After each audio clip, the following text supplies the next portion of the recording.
What's up everyone and welcome back to the MMA Zone. Today, let's get started with JDM says Islam Makhachev will be surprised with his grappling. Ahead of the highly anticipated fight between Makhachev and JDM at UFC 322, the question of JDM's grappling has been in the air. And before we continue, make sure to leave a like on the video to help support the channel. Well, it looks like JDM has been seeing the comments online because he reacted and responded. During an interview with Main Event TV, JDM had the following message to the community and Makhachev. You're about to fight Islam for a massive fight. What's something that you think he's probably not going to be prepared for in you, where he's kind of underestimating you? I think maybe the grappling. Maybe I think his best. He probably in his best mind would be thinking, take me down, hold me down, submit me. So I think the grappling I'll be able to surprise him. Yep. The right techniques for his sort of A game, I think will throw him off a bit. Yeah. On the feet, I believe we'll be spend a lot of this fight on the feet, and I'll be able to surprise him. Yeah. It's important to know that JDM does have a submission win over Randy Brown in the UFC. As for his fight with Islam, JDM envisions a wild finish and his corner going crazy. I just see a finish happening and the crowd going wild and just turning to the corner and see him going berserk. As for the fight, it's only a couple of weeks away. What's your prediction for this fight? Let us know in the comments below. Paddy Pimblett goes off on Islam Makhachev. Paddy has been making headlines recently calling out Ilia Topuria for the Paramount card in January. Now, Paddy has shifted some of his attention to Makhachev. If you keep up with the MMA Zone, you would remember that we recently reported that Makhachev was disrespecting Pimblett during his interview with Brett Okamoto. Islam said that Paddy does not deserve a title shot. He said the following: "I feel like Arman has to be next. This guy deserves it. He did mistake when he was supposed to fight with me. He's still number one in the division. Maybe Arman, maybe Gagey, not Paddy for sure. Paddy beat who? Tony Ferguson? Chandler? Everybody beat Chandler. Honestly, it's not a big challenge for Topuria. Nobody checked Paddy before." Well, it looks like Paddy heard the comments from Makhachev because he went off on him during a recent video for the UFC. Pimblett said the following: "I hope JDM absolutely punches his little head in. Yeah, I hope JDM batters him. I think JDM's a much better boxer. And if he can keep it on the feet, then he will absolutely batter him, and I hope he does." Islam was chatting pony the other day, saying who have I beat when he got a title shot at lightweight off beating Bobby Green, someone who I beat faster than you little bum. So how about that one, Islam? Get back down to lightweight and I'll punch your head in as well. UFC updates. Ahead of this weekend's UFC card, let's take a look at what's happening in the UFC. Let's kick it off with a UFC fighter pulling out of his bout. According to Best Fight Picks, which was confirmed by Marcel Dorf, Christian Quiñones is out of his fight against Adrian Yanez this Saturday. The UFC is currently looking for a replacement, but as of this video, no one stepped in to fight Adrian Yanez. Next, we got another fighter pulling out of their bout this weekend. Robert Valentin revealed on his Instagram story that he is pulling out of his fight with Jackson McVeigh this Saturday. According to Valentin, he has a back injury and could not fight. This is what he had to say. Hello guys. It's a hard one for me. I had to pull out of my fight on this Saturday. I injured my back on the weekend, first on Saturday, then again on Sunday. I tried everything I can with the PI to get myself ready to cut weight and to move and fight on Saturday, but at this point we had to make a call. My back locks up completely. I have pain just moving. Not even thinking about right now hitting pads or wrestling or grappling. Just normal moving hurts. I'm obviously super bummed about this one. I'm in great shape. I was looking forward for this Saturday. I apologize to my opponent. I hope they get a replacement. It's a hard one for me. I never had to pull out of a fight. I always fought even with small injuries, but yeah, this is just a situation where it makes no sense to. So yeah, again, sorry, and yeah.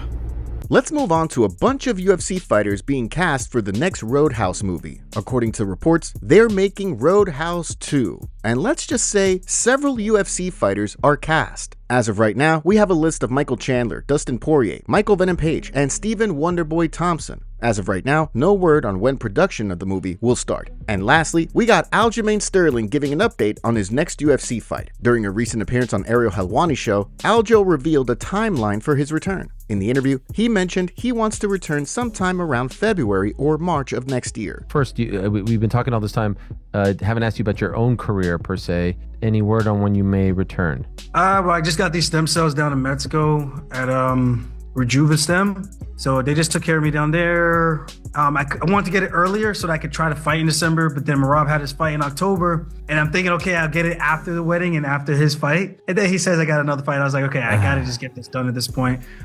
So now at this point, I don't think I'm going to have time to fight in December to properly prepare. So probably we'll fight maybe February or March, depending on what the UFC offers. Merab Dvalishvili shuts down fight with Alexander Volkanovski. As Merab dominated during his recent fight against Corey Sandhagen, the MMA community started talking about a potential super fight between Volkanovski and Merab. Well, it looks like Merab is shutting down any possibility of that super fight. Well, sort of. During a recent appearance on Michael Bisping's Believe You Me podcast, Merab talked about the possible fight. Merab ultimately shut down the fight, but said that it could happen in the future if he cleans out the division. This is what Merab had to say. Yeah, right now I'm good where I'm at, and so number one, I have so much respect and love for Alexander Volkanovski, and I cannot never challenge him. He's great. As a person, as a fighter, as a father, and second, I have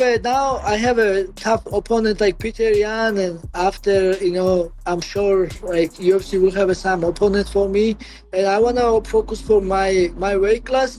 And if UFC asks me, or if you really comes to think that if I really don't have a really top opponent in my weight class, and if I really beat everyone, and then maybe I go up, but I still don't want to say that I want to fight Alexander Volkanovski, but I would like to take some super fights, maybe up weight class or something like that. I can take some more challenges. During the same podcast, Merab also talked about his upcoming fight against Peter Yan. He believes that Yan will fix all his mistakes from the first fight, but Merab feels like he has matured and is more confident now than before. This time, do you feel like you can do it even more impressively the second time around? Yes, that's the goal.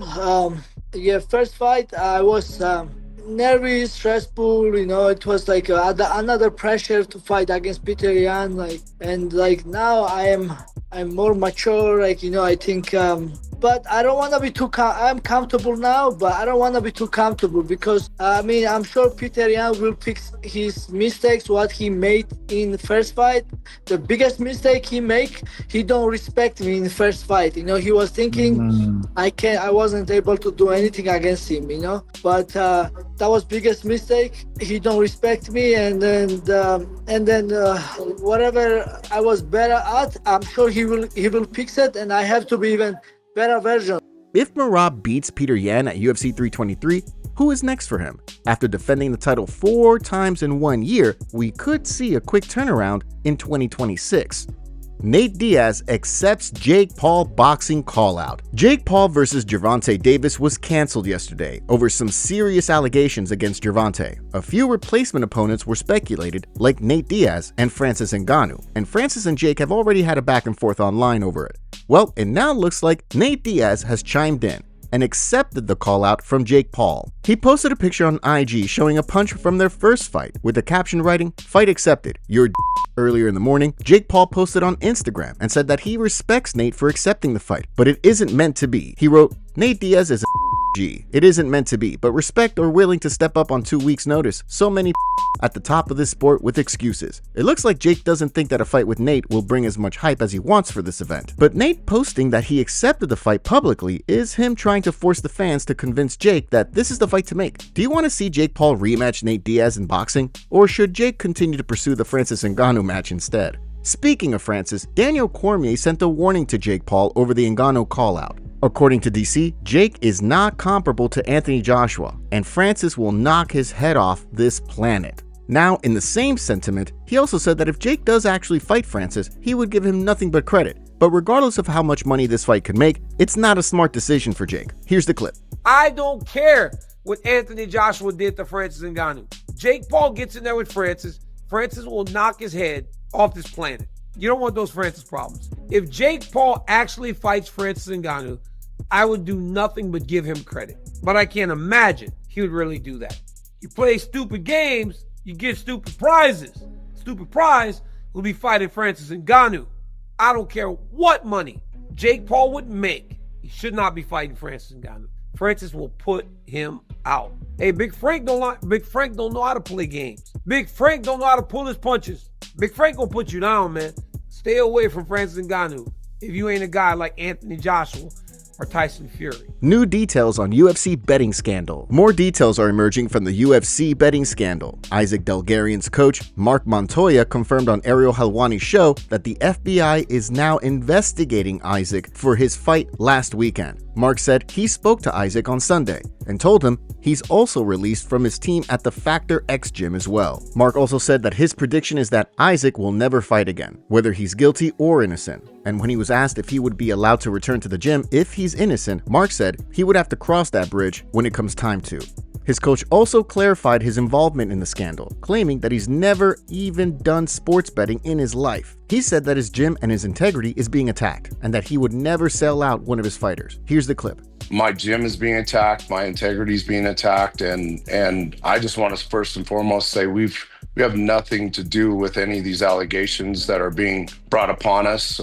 And you know, this is my life's work, and you can bet your ass that I would never, for any sort of money, I would never sell my integrity or my word, because in life, that's all you have. Then, before the end of Ariel Helwani's show, he randomly received a text about what we reported yesterday. So for those of you who have missed it, several UFC fighters are claiming that they've been contacted in the past to fix a fight. Well, Ariel got a huge text if it's true, because during his show, he got a text from someone claiming they know of a match that is 100% fixed and 2 others that were attempted. As we are speaking right now, I get a text. I can tell you a fight that I am 100% certain was thrown and 2 others that were attempted. Oh, man. Call me later.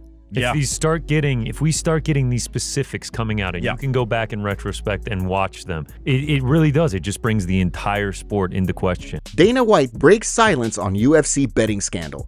According to Dana, the UFC has a company called IC360, or Integrity Compliance 360, that monitors all of the bets placed on UFC fights, with the Isaac Delgarian-Yadir Del Valle fight before it happened. And after the fight, the first thing the UFC did was call the FBI. We're with a company called IC360, and they're the best bet monitoring company in the business. They reached out to us and they told us there was some unusual action going on with that fight. Do we know anything? We didn't. So what we did was we called the fighter and his lawyer and said, what's going on? There's some weird action going on in your fight. Are you injured? Do you owe anybody money? Has anybody approached you to, and the kid said, no, absolutely not. I'm gonna this guy. And so we said, okay, the fight plays out. And first round finish by rear naked choke. Literally, the first thing we did was call the FBI. So we called the FBI. I've met with the FBI twice today. People out there talking, oh, there's hundreds of fights under investigation. It's total. So this company, IC360, which is the best bet monitoring company in the business, we've been with them for years, and we get a report after every single fight that we do. So for anybody out there that's clickbait saying, oh, there's hundreds, it's all. Dana also sent a warning to all fighters who even think about doing this kind of stuff, saying that the UFC will work with the FBI and make sure they do everything they can to make sure you go to prison if you do this. He said, we just had an office full of FBI agents in here, so if you try to do this, I've been very vocal and very open about this. We will be your worst enemy. We will immediately go after you with guns ablazing with the FBI and whoever else we need to get, and we will do everything we can to make sure you go to prison. You know, you're seeing things out on the internet where like fighters are coming out and going, oh, I was approached. Really? Why didn't you tell us that? Or more importantly, why didn't you tell law enforcement that you were approached now? Now you're saying that you were approached. It's like if somebody comes up and says, hey, I want you to rob a bank. I'm going to rob banks. Want to rob a bank with me? And you don't do it, but you're not going to tell law enforcement? They're going to be approached now by the FBI. With more and more details on this betting scandal coming to light, it'll be interesting to see what else gets revealed about past fights being thrown in the near future.